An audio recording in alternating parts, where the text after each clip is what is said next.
प्रधानमंत्री नरेंद्र मोदी ने नई दिल्ली में 17वीं भारतीय सहकारी कांग्रेस का किया उद्घाटन। प्रधानमंत्री ने NCUI हार्ट पोर्टल का भी किया लॉन्च। कहा, किसान केमिकल मुक्त खेती अपनाएं, इसके लिए ऑर्गेनिक खाद्य उत्पादन पर दिया जा रहा है जोर। PM प्रणाम योजना को दी गई है स्वीकृति।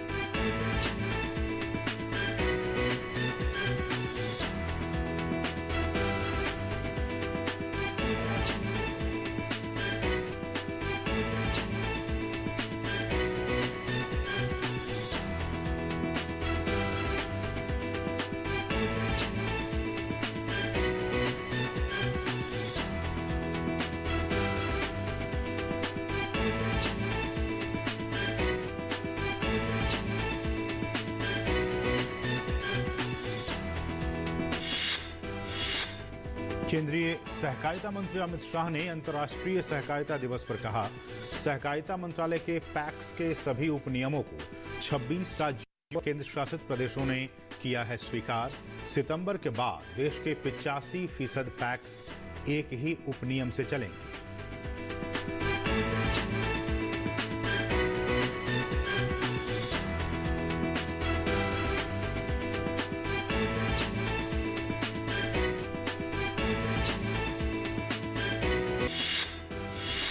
रसायन और उर्वरक मंत्री डॉक्टर मनसुख मांडविया ने शुक्रवार को सभी राज्यों और केंद्र शासित प्रदेशों के कृषि मंत्रियों के साथ की चर्चा। कहा, किसानों को नैनो यूरिया और यूरिया गोल्ड के इस्तेमाल करने के लिए करें प्रोत्साहित। मांडविया ने नैनो यूरिया और यूरिया गोल्ड के लाभों से भी कराया अवगत।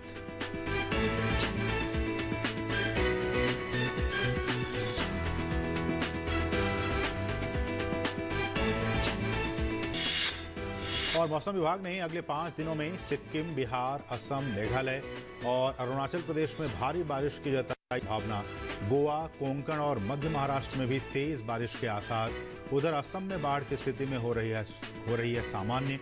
प्रशासन ने बाढ़ से निपटने के लिए किए हैं व्यापक इंतजाम।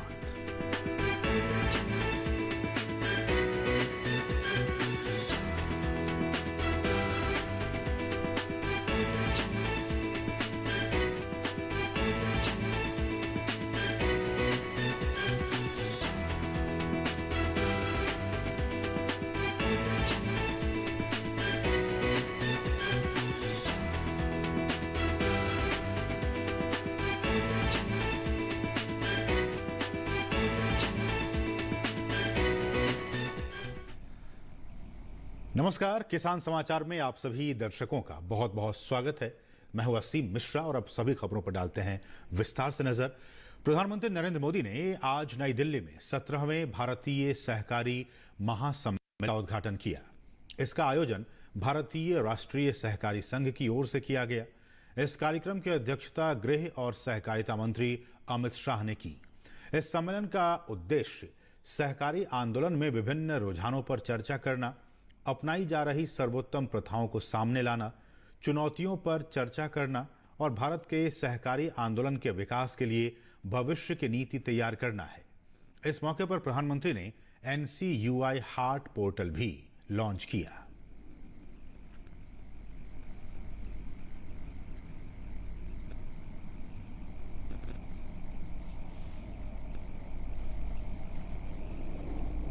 और इस मौके पर प्रधानमंत्री ने कहा कि सहकारिता को बड़ी ताकत देने के लिए सरकार ने अलग से सहकारिता मंत्रालय बनाया और इसके बजट का भी प्रावधान किया।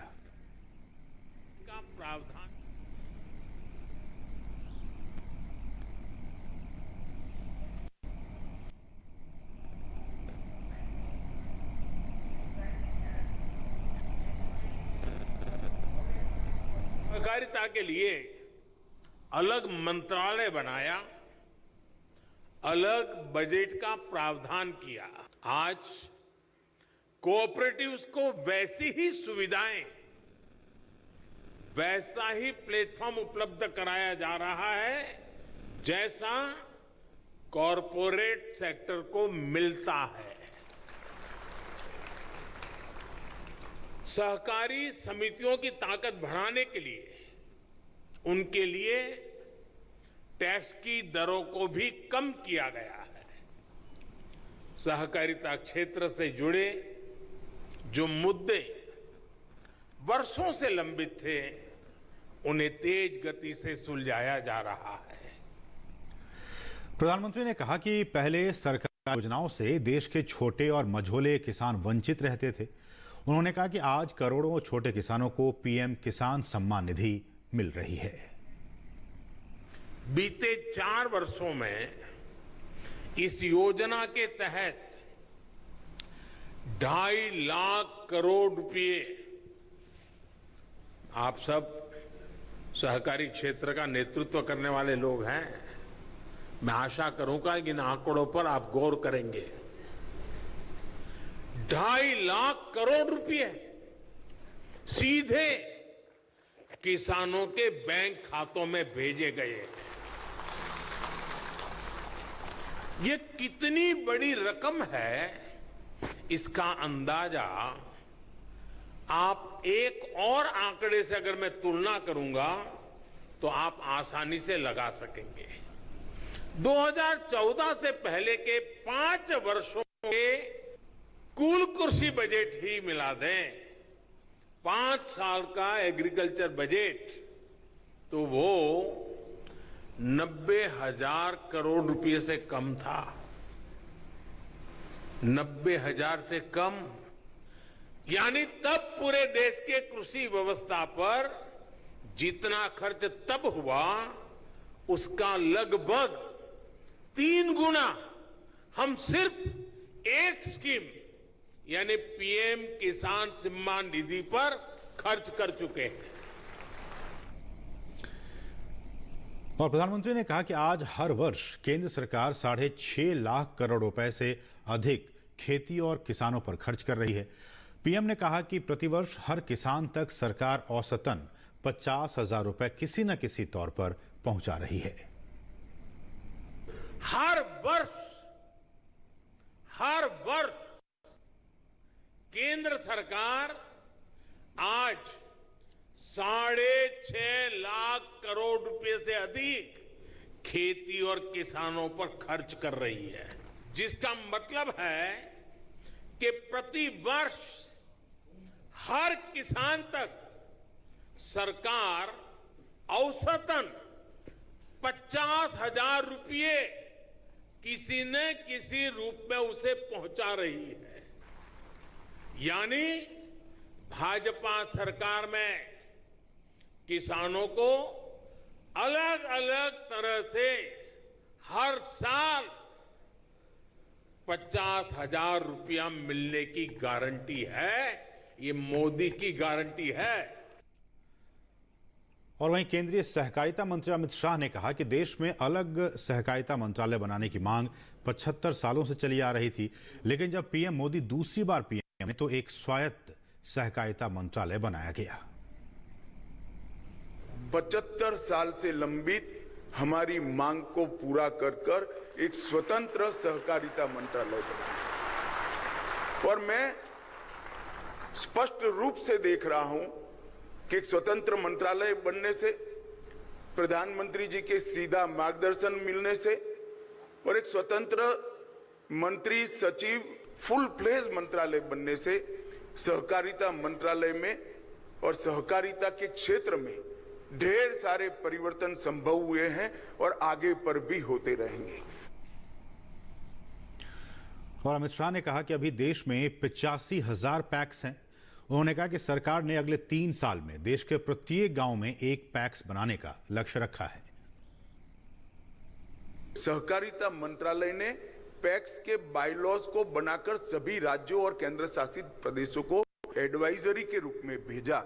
मुझे कहते हुए आनंद है कि 26 राज्य और केंद्र शासित प्रदेशों ने पैक्स के कानून को, उपनियमों को स्वीकार कर लिया है। देश के 85% पैक्स इस सितंबर के बाद एक ही बायलॉज से चलेंगे और उसके माध्यम से हमने पैक्स को बहुआयामी बनाने का काम किया है। पैक्स अब डेयरी का भी काम कर सकेंगे, पैक्स अब मछुआरा समिति का भी काम कर सकेंगे। इससे पैक्स का एक्सपांशन बहुत सरल हो जाएगा और ढेर सारी गतिविधियों को हमने पैक्स के साथ जोड़ा है। अगले 3 साल के अंदर हमने लक्ष्य रखा है कि अभी जो 85,000 पैक्स है, इसके जगह अगले 3 साल में ये देश की हर पंचायत में पैक्स होगा, मतलब 3 लाख पैक्स इस देश के अंदर अस्तित्व में आएंगे। और इससे पहले अंतर्राष्ट्रीय सहकारिता दिवस पर आयोजित कार्यक्रम में खाद के अंधाधुंध इस्तेमाल से होने वाले नुकसान पर एक शानदार प्रस्तुति दी गई। मैं हजारों साल से बिना रुके, बिना थके अपने पथ पर चल रही हूँ। मैं तब भी थी जब आप लोग नहीं थे, और मैं तब भी रहूंगी जब आप लोग नहीं रहेंगे। पर अब ऐसा लगता है कि मैं थक रही हूँ। आपकी धरती माँ थक रही है। खेतों में इस्तेमाल किए गए रसायनों एवं रासायनिक खाद से पानी और हवा में जहर घुल रहा है, और मैं थक रही हूँ। खेतों में इनके छिड़काव से मेरी मिट्टी वैसे ही जलती है जैसे आपके शरीर पर कोई तेजाब डाल दे। मेरे बच्चों को तो मेरे दुख का अंदाजा भी नहीं। मेरी मिट्टी बंजर हो रही है, मिट्टी के पोषक तत्व खत्म हो रहे हैं। रसायनों से मेरा शरीर मिर्च की तरह जल रहा है। मेरे फसलों की पैदावार कम हो रही है। मैं धीरे धीरे थक रही हूँ।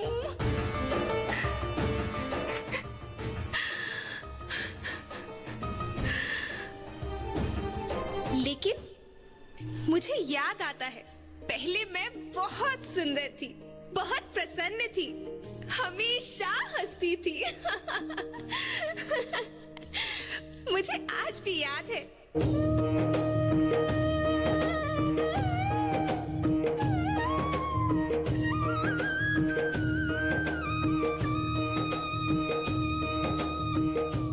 पुराने जमाने में आप लोग ही तो थे जो अपनी माँ के रखवाले थे। आप लोग प्राकृतिक खेती करते थे। आप जानते थे कि प्राकृतिक खेती परंपरा भी है, जरूरत भी है, और फिर हमारी सभ्यता में तो प्रार्थना भी धरती कल्याण की है। ओम द्यो शांति, अंतरिक्ष शांति, पृथ्वी शांति, औषधया शांति, वनस्पतया शांति। ओम शांति, ओम शांति, ओम शांति। सबका कल्याण हो।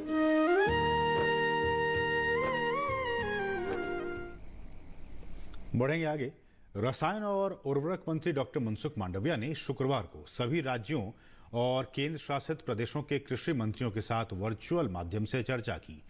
उन्होंने कृषि मंत्रियों से अनुरोध किया कि वे किसानों को नैनो यूरिया और यूरिया गोल्ड का इस्तेमाल करने के लिए प्रोत्साहित करें, ताकि उन्हें बेहतर पैदावार मिल सके और अच्छी आमदनी भी वो हासिल कर सकें। सभी राज्य सरकार को अवेयरनेस करने के लिए सभी राज्य के माननीय कृषि मंत्री जी के साथ आज विस्तार से मीटिंग हुई। प्रेजेंटेशन के द्वारा नाइट्रोजन में यानी कि यूरिया में 3 साल की सब्सिडी के बारे में बताया गया। पीएम प्रणाम योजना का क्या लाभ होगा राज्य में, उसके लिए बताया गया। गोवर्धन योजना को मदद करने के लिए जो 1500 रुपया मार्केट डेवलपमेंट असिस्टेंट के बारे में विस्तृत बताया गया, और गोल्ड यूरिया से क्या फ़ायदा होगा और फसल कैसे बढ़ेगी, प्रोडक्शन कैसे बढ़ेगा, उसके लिए विस्तार से राज्य के कृषि मंत्रियों के साथ संवाद हुआ।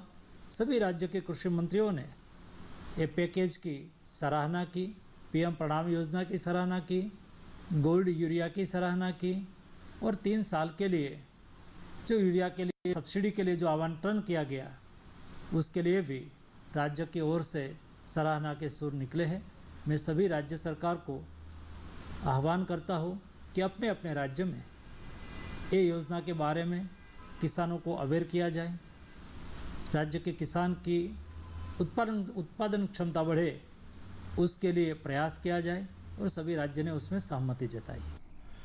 और केंद्रीय मंत्री डॉक्टर मनसुख मांडविया ने किसानों के लिए 3,70,000 करोड़ रुपए के पैकेज की केंद्रीय कैबिनेट की मंजूरी की जानकारी दी। उन्होंने नैनो यूरिया और यूरिया गोल्ड के लाभ के बारे में भी अवगत कराया। उन्होंने रासायनिक उर्वरकों के अत्यधिक उपयोग के हानिकारक प्रभावों से पृथ्वी को बचाने के लिए प्रधानमंत्री प्रणाम योजना के लाभ और जैविक खाद के उपयोग के बारे में बताया। देश के किसानों के हित में 3,70,000 करोड़ रुपया का एक पैकेज घोषित किया है। पैकेज के 4 कंपोनेंट थे। एक था आने वाले 3 साल के लिए 3,68,000 करोड़ रुपया यूरिया के लिए सब्सिडी सुनिश्चित की। दूसरा कंपोनेंट था पीएम प्रणाम योजना। पीएम प्रणाम योजना के तहत राज्य में अल्टरनेट फर्टिलाइज़र का उपयोग बढ़े, हमारी मिट्टी की सेहत बनी रहे, उत्पादन क्षमता बढ़े और किसानों की आमदनी बढ़े, इसलिए पीएम प्रणाम योजना घोषित की। इस योजना के तहत जिस राज्य केमिकल्स फर्टिलाइज़र का यूज़ कम करेगा, अल्टरनेट फर्टिलाइज़र को प्रोत्साहित करेगा, उसको 50% सब्सिडी पास ऑन की जाएगी। तीसरा था किसान के पशुपालन की भी इनकम हो, गोबर की भी इनकम हो और राज्य में गोवर्धन योजना के तहत बायोगैस प्लांट बने। बायोगैस प्लांट से निकलने वाली स्लरी और इस स्लरी में से ऑर्गेनिक फर्टिलाइज़र बना के किसानों को बेचा जाएगा। और चौथा गोल्ड यूरिया यानी कि सल्फर कोटेड यूरिया। देश की मिट्टी में सल्फर की कमी है, तो इस गोल्ड यूरिया से सल्फर भी मिलेगा, स्लो रिलीज भी हो जाएगा, तो उसकी गलन क्षमता लॉन्ग टाइम के लिए होगी, जो किसान के लिए बढ़ाएगा। और बात मौसम की। मौसम विभाग ने अगले 5 दिनों पश्चिम बंगाल में हिमालय के तराई क्षेत्र, सिक्किम, बिहार, असम, मेघालय और अरुणाचल प्रदेश में तेज बारिश की संभावना व्यक्त की है। इस दौरान गोवा, कोंकण और मध्य महाराष्ट्र में भी तेज बारिश के आसार हैं। मौसम विभाग ने कहा कि अगले 2 दिनों में देश के बाकी हिस्सों, राजस्थान, हरियाणा और पंजाब के कुछ हिस्सों में दक्षिण पश्चिम मानसून आ सकता है।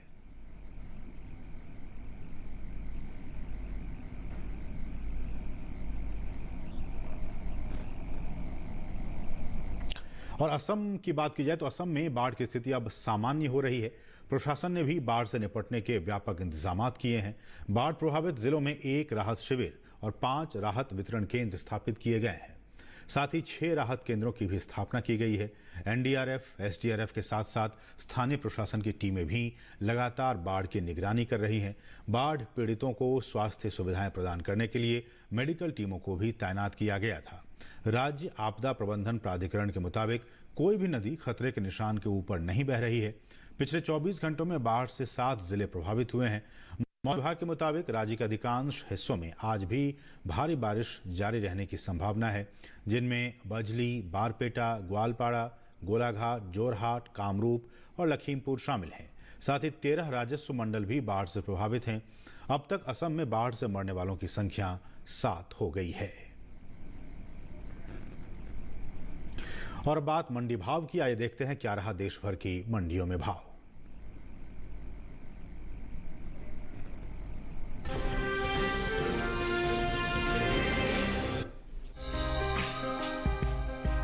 इन दिनों कृषि उपज मंडियों में मूंग की आवक सामान्य है। भाव की बात करें तो शुक्रवार को राजकोट मंडी में मूंग के सौदे मजबूती के साथ हुए। कानपुर और महोबा मंडी में मूंग के भाव में नरमी रही, जबकि जसदर मंडी में इस दौरान मूंग के भाव में कोई बदलाव देखने को नहीं मिला। एगमार्क नेट के मुताबिक गुजरात की राजकोट मंडी में 29 जून को मूंग का भाव रहा 8,625 रुपए। 30 जून को इसके भाव में 175 रुपए का उछाल आया और भाव जा पहुंचा 8,800 रुपए पर। राज्य की ही जसदन मंडी में बीते 2 दिनों के दौरान मूंग के भाव स्थिर रहे। यहां 29 और 30 जून को मूंग 7,000 रुपए पर बिकी। उत्तर प्रदेश की कानपुर मंडी में इस दौरान मूंग के सौदों में नरमी के साथ कारोबार हुआ। 29 जून को मूंग का भाव था 7,250 रुपए। 30 जून को इसके सौदे 50 रुपए लुढ़क कर 7,200 रुपए पर हुए। इसी तरह महोबा मंडी में 29 जून को मूंग का भाव रहा 6,510 रुपए। 30 जून को इसके भाव में 10 रुपए की गिरावट आई और भाव 6,500 रुपए पर आ गया। उत्तर प्रदेश की दूसरी मंडियों में मूंग के भाव की बात की जाए तो यहां 30 जून को आजमगढ़ मंडी में मूंग का भाव रहा 8,260 रुपए, बदायूं मंडी में भाव रहा 7,890 रुपए, मथुरा मंडी में मूंग 7,760 रुपए पर बिकी, जबकि राज्य की ही सहारनपुर मंडी में इस दौरान मूंग के सौदे 8,480 रुपए पर हुए। घरेलू स्तर पर इस साल कुल मूंग की रिकॉर्ड पैदावार होने का अनुमान जताया गया है। कृषि मंत्रालय के तीसरे अग्रिम अनुमान के मुताबिक देश में साल 2022-23 के दौरान मूंग की पैदावार 37,40,000 टन होने की उम्मीद है, जो बीते साल की समान अवधि के दौरान 31,66,000 टन रही थी। बता दें कि भारत से होने वाले दालों के निर्यात में इस साल खासी बढ़ोतरी देखने को मिली है। एपिडा के मुताबिक साल 2023-24 के लिए अप्रैल महीने के दौरान कुल दलहन का निर्यात 88,000 टन के पार पहुंच गया है, जबकि साल 2022-23 में अप्रैल महीने के दौरान दलहन का कुल निर्यात 44,332 टन का हुआ था। यानी इस साल कुल दलहन के निर्यात में अब तक 40,923 टन की बढ़ोतरी दर्ज की गई है।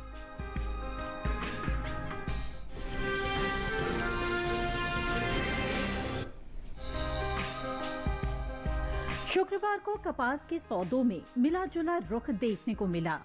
राजकोट मंडी में जहां कपास के सौदे मजबूती के साथ हुए, तो वहीं हलवद और जसदन में भाव नरम रहे, जबकि चोटीला मंडी में इस दौरान कपास के भाव में कोई फेरबदल देखने को नहीं मिला। आवक पर नजर डाले तो इन दिनों कृषि उपज मंडियों में कपास की आवक सामान्य बनी हुई है। एगमार्ट नेट के मुताबिक गुजरात की राजकोट मंडी में 29 जून को कपास का भाव रहा 7,050 रुपए। 30 जून को इसके भाव में 100 रुपए का उछाल आया और भाव जा पहुंचा 7,150 रुपए पर। हालांकि राज्य की ही चोटीला मंडी में बीते 2 दिनों के दौरान कपास के भाव स्थिर रहे। यहाँ 29 और 30 जून को कपास 7,000 रुपए पर बिकी। हलवद मंडी में कपास के सौदों में नरमी के साथ कारोबार हुआ। यहाँ 29 जून को कपास का भाव रहा 6,750 रुपए। 30 जून को इसके सौदे 250 रुपए लुढ़क कर 6,500 रुपए पर हुए। जसदन मंडी में 29 जून को कपास का भाव रहा 7,000 रुपए। 30 जून को इसके भाव में 100 रुपए की नरमी आई और भाव 6,900 रुपए पर आ गया। बात कपास की पैदावार की करें तो घरेलू स्तर पर देश में इस साल कपास की उपज में बढ़त देखने को मिल सकती है। साल 2022-23 के दौरान कपास की पैदावार में 32 लाख गांठ की बढ़ोतरी दर्ज की जा सकती है, जिसका असर कपास के बाजार भाव पर पड़ सकता है। कृषि मंत्रालय के तीसरे अग्रिम अनुमान के मुताबिक कपास की उपज साल 2022-23 के दौरान 3,48,47,000 गांठ होने का अनुमान है, जबकि बीते साल की समान अवधि के दौरान उपज 3,11,18,000 गांठ रही थी।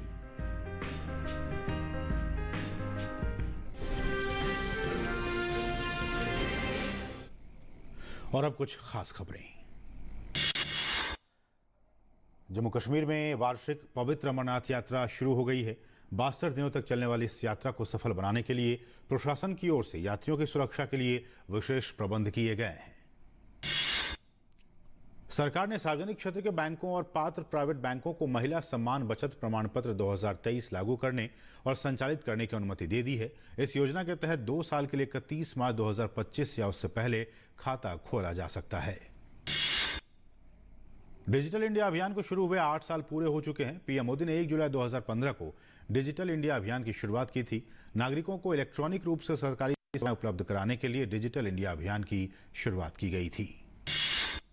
सरकार ने ग्रामीण इलाकों सहित बाकी क्षेत्रों में ऑनलाइन बुनियादी ढांचे में सुधार और इंटरनेट कनेक्टिविटी को बढ़ाकर इस दिशा में बड़े कदम उठाए हैं। भारत के सबसे बड़े निजी क्षेत्र के बैंक एचडीएफसी का आवास वित्त कंपनी एचडीएफसी लिमिटेड में विलय हो गया है। दोनों कंपनियों के निदेशक मंडलों ने इस मर्जर पर अपनी स्वीकृति दी है। विलय के बाद एचडीएफसी बैंक अब बाजार मूल्य के हिसाब से दुनिया का चौथा सबसे बड़ा बैंक बन गया है। यह मर्जर देश के कॉरपोरेट जगत का सबसे बड़ा सौदा है।